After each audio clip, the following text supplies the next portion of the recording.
hello. Hi. Yung pagka-hello niya sa akin, parang first time niya ako makita. Hello.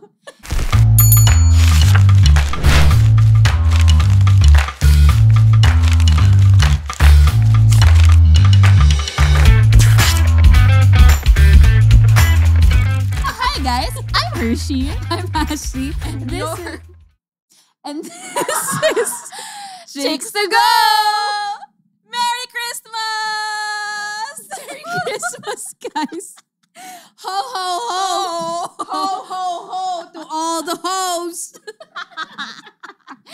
Okay, so Festive spirit kami today Yeah. kasi Christmas ngayon. oh, at, I mean, Hello. please appreciate the sweater. Kahit sobrang nagmamantika na yung kilikili namin underneath the mistletoe.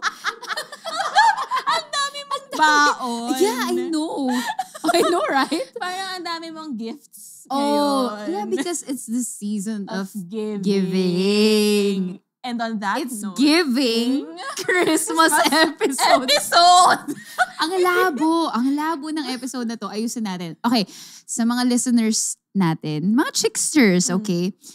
We're gonna be talking about the best and worst gifts or just memorable gifts. Okay. So, ikaw. Either you received or have given. Grabe. Oo. Are you a good gift giver? Oo. I love giving gifts. Oh, actually, oo nga, napansin ko naman. Yes. You are such a good gift giver. In all aspects. Don't need to know that, girl, but thank you very much. Okay. Sa mga listeners natin, narinig nyo. Straight from the source. Okay. I'm a giver! Yo! Give it to her! Give it to me, baby! I would like to receive. Thank you very much. Wow! Ang layo na ng episode natin. Dapat, ano to eh. Wait, Wholesome tayo. Wholesome tayo. Christmas. Girl, magsasambat. Cancel. Ayusin mo. Wait okay. So, sabi mo, you are a good gift giver. So, ano yung gift na nabigay mo? Na proud ka? Pwede ba yung hindi na lang ako proud? Oh my God, okay. Hindi ka proud? Kasi I'm a good gift giver. But there was this one time na I am not proud of what I did. Bakit? Kasi, di ba kilala mo ako, pag na-in love ako, all in. Ay, oo, die. Tapos? Tapos na-in love ako na hindi ka naman dapat na-in love. Like, may gaya akong ka-text for 2 weeks. Namatay aso niya. Binigyan ko ng Shih Tzu. Grabe! Wait. I have a lot of questions. Okay. 2 weeks na 2 weeks. kausap. Paano mo nakilala to? Paano mo nakilala tong guy I na had to? a sorority sa UP Manila ako. Okay. Siya may fraternity sa UP Diliman. Okay. Tapos ako pa yung pumupuntang Diliman. Nag-EFX ako. Para pumuntang Diliman. Tapos, kung makayak ako, ganun din naman yung story ako mamaya. Charot. So, magka-text kami. Alam mo, looking back, feeling ko, inimbento lang niya yun. So magka-text kami, tapos sabi niya, oh no, namatay aso ko. Paano? Habang magka-text daw kami, dahil invested siya sa, nagte-text kami habang walk niya yung dog niya, nasagasaan daw yung dog niya kasi magkausap kami. Bullshit. Oh my God. Tapos? Saying it now, parang after 10 years ko lang na-realize. Tapos, dahil na-guilty ako, meron akong ninong na madaming aso. Sabi ko, Ninong, pwede bang makahingi ng aso? Sige.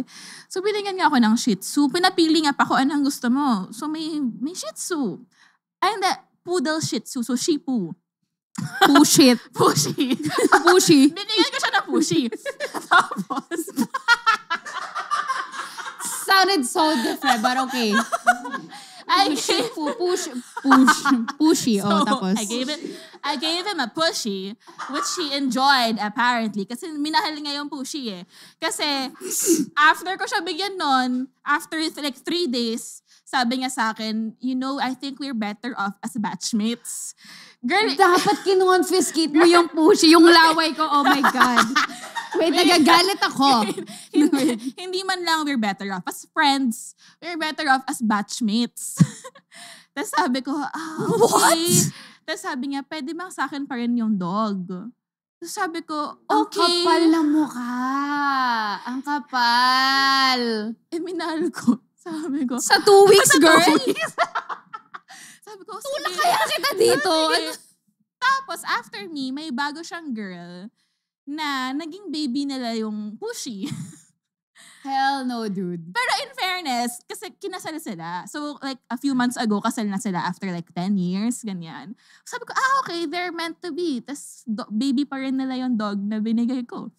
So, that's the story of my life. Girl.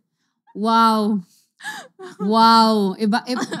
Grabe yung 2 weeks. Hindi ako makaget over sa fact na 2 weeks binigyan mo ng aso. OA. Pero, okay, that's a really good gift. Well, that's a really good gift. Well, aso yun di ba? So, ako ayun, best gift na receive ko, si Poop. My poodle. My uniko iho. And it's such a cute story, by the way. Kasi, meron akong follower. Okay. And OFW siya. Okay. Sa UAE. Ngayon, nagbe-breed talaga siya ng golden retrievers, which is also my dream dog. Aww. But hindi ko kaya mag-alaga ng ganong kalaking aso. Although I want to, pero hindi talaga kaya. So, tinanong niya ako, ano yung breed na gusto ko? Sabi ko, gusto ko, originally, ang hiningi ko, Havanese Poodle. Kasi yung cousin ko... Havayanas? Oo, parang ganon. Basta cute yung mix niya. Tapos, sabi niya, mahirap yung mix na breed. So, just choose one. Do you want Havanese or Poodle? Sabi ko, okay, I'll stick with Poodle. Kasi ang Poodle, hypoallergenic. Wow, talaga. Ano ba? Nagbebenta ba ako o ano? Anyway, and they're smart, they're cute. Okay. Hypoallergenic. Yes, hindi sila nagsished. So, anyway, sabi ko, okay, Poodle. So, ilang mga kennels yung pinuntahan niya, sinanda niya ang picture. When I saw Poop's photo, fell in love. Love at first sight. As in, na-feel ko, I'm your mama. I'm your mommy. Tapos, so nakita ko siya, as in like, ilang weeks pa lang siya or a month pa lang. As in, super puppy pa. Tapos, Dawson yung name niya. You're not Dawson anymore. You're Poop now. You're Charlie Poop Rivera now. Charlie pala si Poop. Charlie Poop. Parang Charlie Puth. So yun. Tapos sabi niya, yung reason bakit ako gusto bigyan ng dog, ng follower ko, was because I saved her daw when she was going through depression through my videos. And since she's a breeder, she wanted to gift nga yung dog. So, parang giving back, you know what I mean? So parang oh my gosh, that's so, ano ba yun? Nakakaiyak naman. Alam mo yung puro katarantaduhan yung videos ko. Pero dahil pala doon, magkakaroon ako ng guardian angel ko in a form of a little poopy. My little poop. Yeah. So, oh my God, the best gift ever.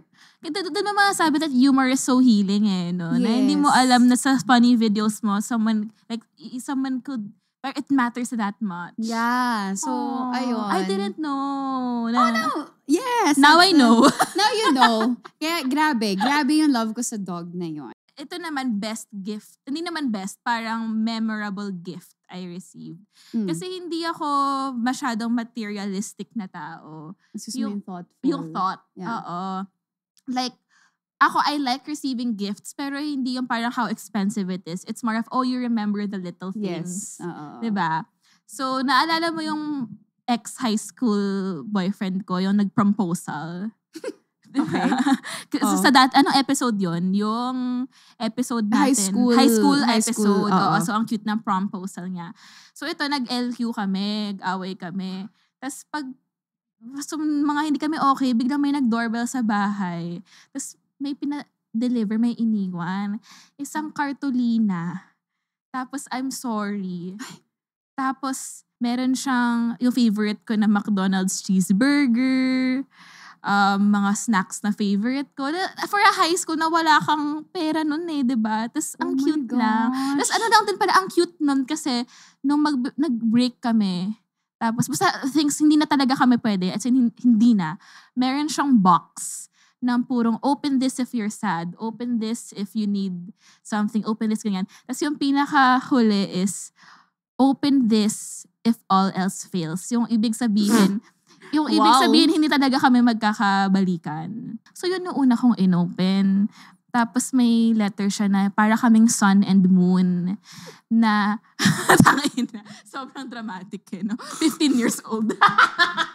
Ano bang alam namin? Baby, you're my sun and moon. Natingan mo yung sun and moon, never sila nagtatagpo. But once nagtagpo sila, it makes a beautiful eclipse. So thank you. Kasi at one point in our lives, nagtagpo tayo. Boom panis! Wow! Wow! Ang cute, Grabe. diba? Ang cute. So, yung 15-year-old self ko, parang feeling ko nasa Nicholas Sparks movie ako. Alam mo, ang swerte mo sa mga ganyan kasi ako yung parang lalaki talaga eh. Oh, bakit? Ako yung nagpaplano ng mga ganyan-ganyan eh. Hindi siya... Iluwa mo yan. Idura mo yan. Wait lang.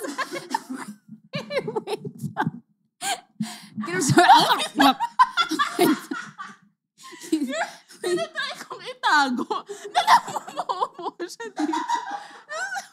Nakita namin lahat. Wait lang. Okay. Speaking of, yung parang The Notebook na peg, diba? Girl, ako, naging military girlfriend ako. Okay. Twice. Okay. Hindi ako nadala sa una. Putya, dumalawa pa. Anyari? So, yung first ko, super in love. Diba? My God, 19 years old. Kadire. That's a fun age, 19. Not so fun for me. Kasi, grabe ako. As in, scrapbook levels. Gumawa ka ng scrapbook. Ako, si Anger, sa scrapbook ako ganyan, forever and ever, ulul. Kasama na scrapbook ka. Tangina, I love you. Ay, mahal kita. Huwag mo iwan. Kasi, may mga, girl, umabot ako doon. Scrapbook levels. Tapos meron ako yung 1-year anniversary namin. 12 gifts. Wow! One for each month. Ano mga gifts mo? As in, I don't know, like yung mga, may mga chocolate doon, meron doon yung parang matching kaming bracelet, may letter, may Bible! Binigyan mo ng Bible. Yeah. Wow! Yeah, because I am a child of God. I-edit out na naman natin to. Wait lang. So, grabe. Tapos meron pa ako yung ring pop. Yung parang... kasi... Tapos may bear. As in, oh my God, Ang kadiri cute. talaga. Uy, Sobrang ang cute kadiri. Nun. Ang cute naman. Tapos meron pa, may time din ako yung... is it considered as gift? Girl, magle-letter. Handwritten letter ako.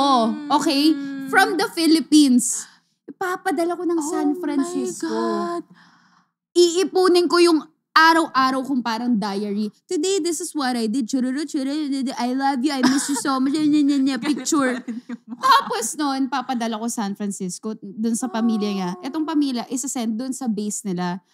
Girl, grabe yung effort ni bakla. Sobrang cute Ganon. mo. Anong binigay sa'yo ng guy? Trauma. Ina.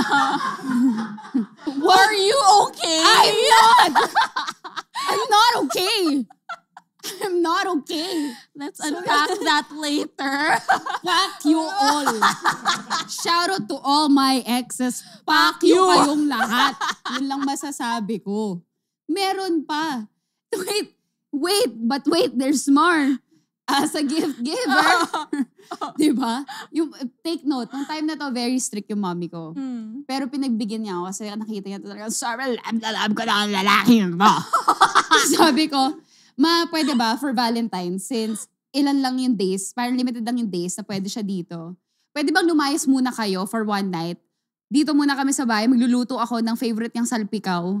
Tapos may mga rose petals pa ako. Pero babae ba ako lalaki? Oh my God, sobrang Candlelit. sweet mo naman. Ganun ako, girl. Eto pa, wait lang, magta-trauma dump na talaga ako. Nagparinig siya na gusto niya ng Techno Marine na watch. Wow! Binigyan mo ng Techno Marine? Girl, hindi ko afford ang Techno Marine nung time na yon. Paano, ang ginawa Pero mo? inipon ko lahat ng sweldo ko para bigyan ko siya ng $400 watch. And this was back in 2012. So, malaking bagay yun. I-convert nyo po yun kung magkano yun. Kasi may inflation rate, guys. Okay. Ang mahal nun. Para sa $7 a day na kinikita ko, do the math. Oh my God. Galit na galit yung nanay ko sa akin nun. Kasi parang, wow, bakit? So, Bakit? anong binigay niya sa'yo? Trauma din.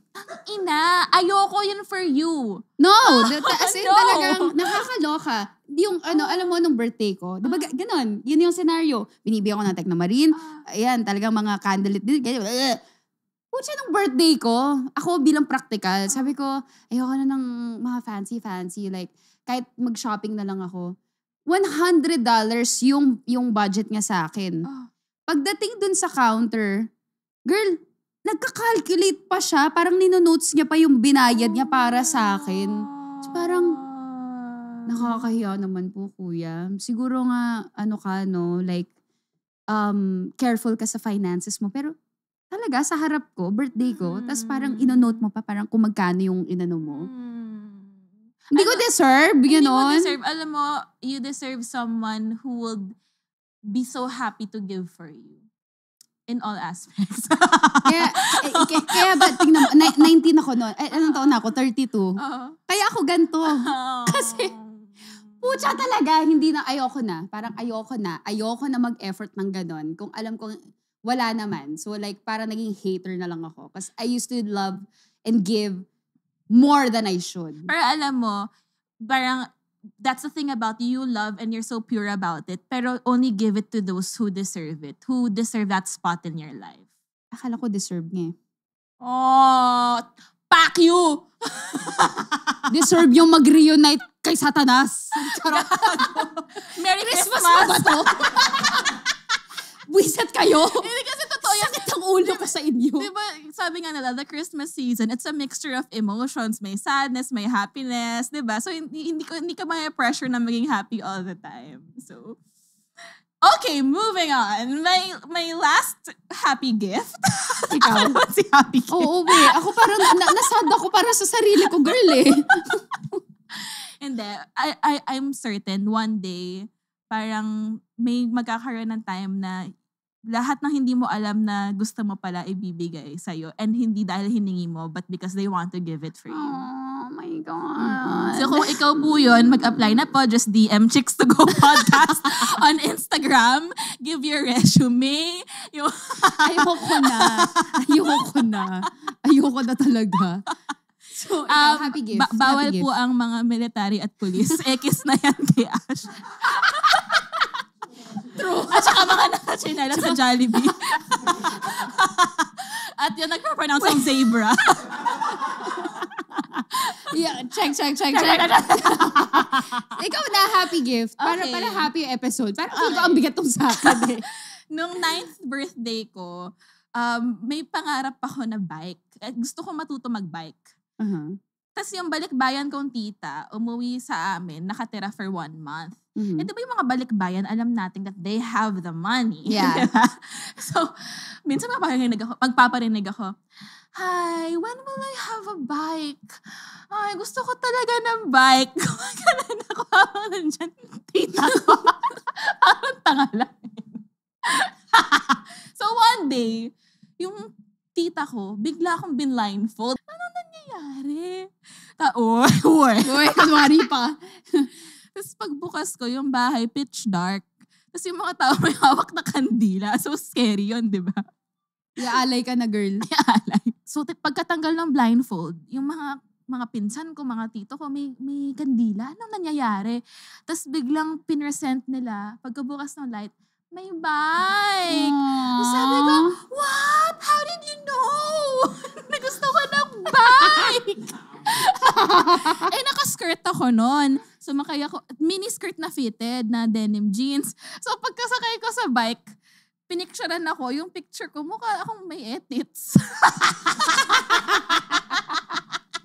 So yun. Yung picture ko nakagaya ako sa bike. Tapos may bukol. Gets mo? Gets ko. Kaya ang saya-saya ko. So So yeah, that's one of my most memorable gifts. Ang cute. Wait, may naalala ko bigla. Kasi yung dad ko, lagi niyang kinukwento to sa akin. Nung bata ako, bilang bibo, magkakaroling kami sa village. Siyempre, ako yung leader, di ba? Tapos kukuha ko ng mga chuwariwa para mag-ano kami. Silver bells kami. Bells. Tapos, so, idikot namin yung subdivision. So, syempre, may kanya-kanya kaming kita, di ba? Yung 20 peso bill ko, nalagay ko sa isang card. Tapos sabi ko, Merry Christmas, Dad. Got this from Caroling. I love you. Nakakaiyak! It's hard-earned money. Tapos sabi niya, sobrang na-touch ako kasi parang ang thoughtful lang na ang bata ko pa nun. Tapos yun yung gift ko sa kanya. May 20 pesos. Ang nakakaiyak, ipapa-frame ko yun. Papa-laminate ko. So guys, alam ko, parang sobrang angry ako lagi. Pero I'm actually a softie. Sweet. I'm actually very sweet. Alam mo, si Ash, parang every time I visit you, binibigyan mo ako ng kape, o ng garlic rice. Kanina, adobong pusit, di ba? Wow! Thank you. You're a gifter. A giver. Wait lang. Kanina nung dumating si Hershey, akala ko pa nagtatampo siya sa akin. Tapos may dala siyang flower and eucalyptus. I was like, that's so cute. Tapos may letter pa. Hindi ko pa binabasa, umiyak na ako. Kasi sabi nga, favorite nga yung eucalyptus. Tsaka flowers na kakaiba. I wanted to give you flowers because you deserve flowers. So don't ever settle for guys who don't give you flowers because your friends love you so much to listen to the little things you love and will remember them. Iyak na ako. Merry Christmas. Merry Christmas. I love you. This is such a sweet episode naman, guys. Wow, roller coaster of emotions. From kanina, sobrang galit na galit lang ako kasi naaalala ko yung mga kabusitan ko talaga sa mga ex ko. And then now, I'm like, I just need to find the right people who would actually appreciate and love me. It's all about finding the right people. Alam niyo ba, this year lang kami naging friends ni Ash, no April. Yeah. And it's been what? Just a few months, pero grabe na yung relationship natin. Wala siya sa tagal. Nasa lang siya. Energy. Vibes. Yeah. And nag-match lang, nag-click lang talaga ng ganon. It's really finding the right person for you. And I'm glad to be on this journey with you. Aww. I love you. You're one of the best gifts I've ever received this year. Birthday ni Jesus, wag kang eka. Ay, oo nga pala, sorry. Sorry nga pala. Huwag mo kagawin yung spotlight. Kasi yung mga ko sa akin. Pwede pa namang Christmas. Kailangan ako pa rin yung bida. On that note, bye. Bye guys. Merry Christmas.